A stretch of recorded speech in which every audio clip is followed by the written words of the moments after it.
Number ones. First, the number one recruiting class. Now, the number one player. That's led to at least one preseason poll making the Cats number one. A commitment from John Wall sure makes things look even brighter for next year.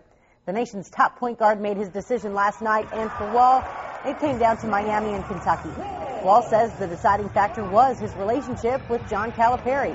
Wall told Rivals.com, quote, "It came down to where my heart was. Every time I talked about schools, Coach Cal was the first thing I always talked about," end quote.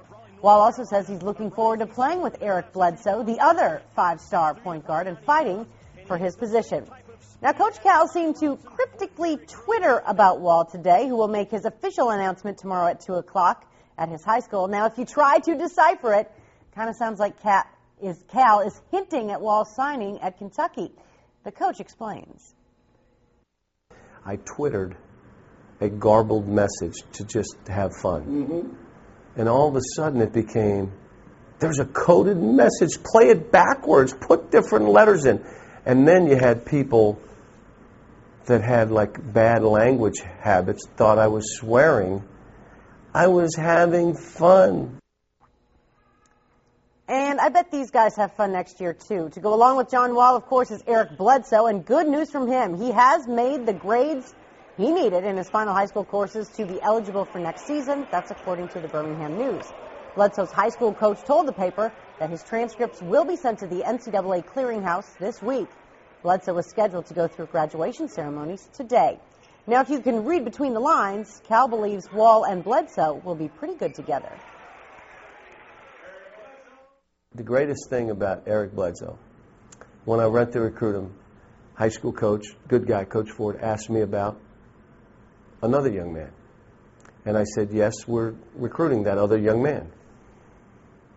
Eric, when we were done, I don't care. I'm good. Play with him. Practice, I'm good. And it shows you about his competitive spirit, that he wants to do this and wants to be here and wants to play for me.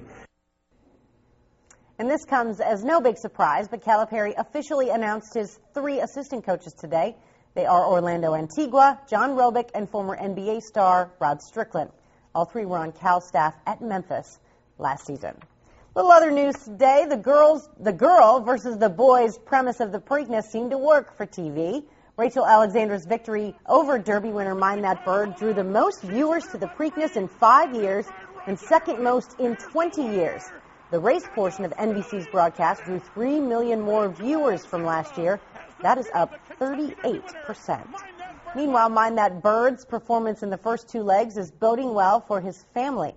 Dogwood Stables announced it purchased the unnamed half-brother of Mind That Bird for $485,000. The colts will train under Todd Pletcher, and if all goes well, Dogwood Stables says he could be a candidate for Triple Crown races in 2010.